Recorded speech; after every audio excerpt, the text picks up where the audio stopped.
311 दिन पहले मोदी ने लिख दी थी मनीष सिसोदिया की पूरी कहानी। अभी तो बस शुरुआत है और बढ़ने वाली है केजरीवाल की परेशानी।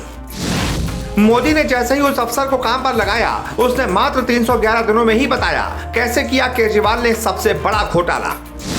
सत्येंद्र जैन और मनीष सिसोदिया तो सिर्फ झांकी है, अभी तो केजरीवाल का जेल जाना बाकी है।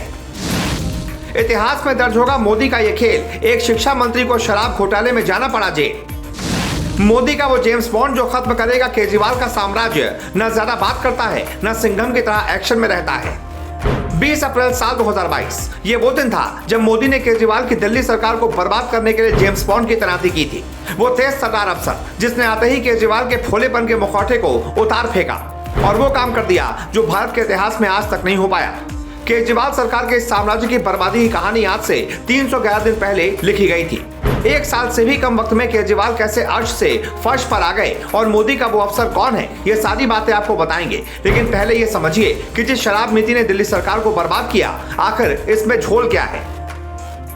17 नवंबर 2021 को दिल्ली सरकार ने राज्य में नई शराब नीति लागू की थी। इसके तहत राजधानी दिल्ली में 32 जोन बनाए गए थे और हर जोन में ज्यादा से ज्यादा 27 दुकानें खुलनी थी। इस तरह कुल मिलाकर 849 दुकानें खुलनी थी, जिनमें 60% दुकानें सरकारी और 40% प्राइवेट होनी थी। लेकिन नई शराब नीति में केजरीवाल के मंत्री ने 100% शराब की दुकानें प्राइवेट कर दी। इस घोटाले को करते वक्त सरकार ने तर्क दिया था कि इससे 3,500 करोड़ रुपए का फायदा होगा। सरकार ने लाइसेंस की फीस भी कई गुना बढ़ा दी थी। जिस L1 लाइसेंस के लिए पहले ठेकेदारों को 25 लाख देने पड़ते थे, नई शराब नीति लागू होने के बाद उसके लिए ठेकेदारों को 5 करोड़ रुपए चुकाने पड़े। इसी तरह अन्य कैटेगरी में भी लाइसेंस की फीस पे बम्पर बढ़ोतरी हुई। अब आप सोच रहे होंगे कि सब सही, तो घोटाले के आरोप क्यों लगे? तो पर्दे के पीछे का केजरीवाल का पूरा खेल समझिए। नई शराब बिक्री में ठेकेदारों को लाइसेंस देने के लिए मोटी राशि तय की गई। केजरीवाल सरकार ने गुमराह करने के लिए 25 लाख के लाइसेंस को नई शराब नीति में 5 करोड़ का कर दिया, ताकि ये लगे कि सरकार को फायदा हो रहा है।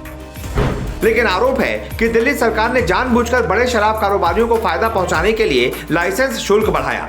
केजरीवाल सरकार के इस कदम से छोटे ठेकेदारों की दुकानें बंद हो गई और बाजार में केवल बड़े शराब माफियाओं का दबदबा बचा रह गया।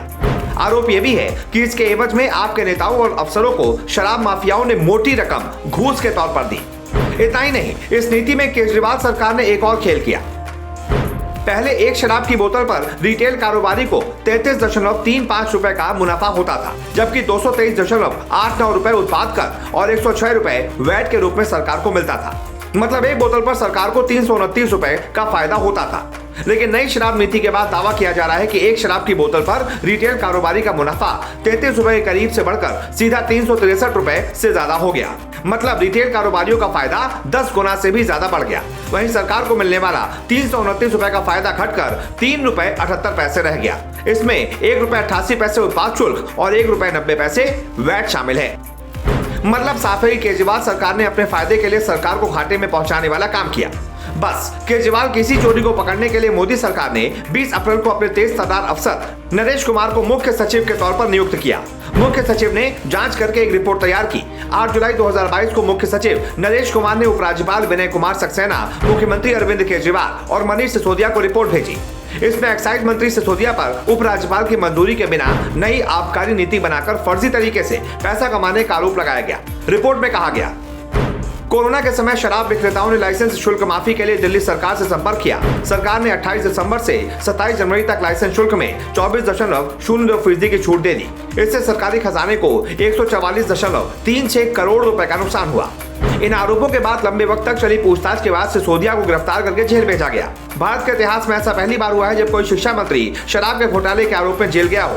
अजब गजब है दिल्ली सरकार। मनीष सिसोदिया की गिरफ्तारी के बाद बीजेपी ने निशाना साधते हुए कहा कि सिसोदिया को तो गिरफ्तार होना ही था, अगला नंबर मुख्यमंत्री अरविंद केजरीवाल का है। भाजपा नेता कपिल मिश्रा ने ट्वीट किया, मैं शुरू से कह रहा हूं केजरीवाल, मनीष सिसोदिया और सत्येंद्र जैन जेल जाएंगे। इनमें से 2 लोग जेल जा चुके हैं, अगला नंबर केजरीवाल का है।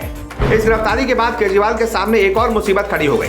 7 सदस्यों वाली दिल्ली कैबिनेट में केजरीवाल के अलावा 6 और मंत्री हैं। केजरीवाल के पास कोई मंत्रालय नहीं है। सत्येंद्र जैन पहले से ही जेल में बंद है और वो बिना मंत्रालय के अभी भी मंत्री बने हुए हैं। उनके सभी मंत्रालय मनीष सिसोदिया को दिए गए थे। गिरफ्तारी से पहले सिसोदिया 18 मंत्रालयों के अकेले मंत्री थे, लेकिन अब सिसोदिया साहब जेल जा चुके हैं। ऐसे में इन 18 मंत्रालयों को कौन संभालेगा, ये भगवान भरोसे है।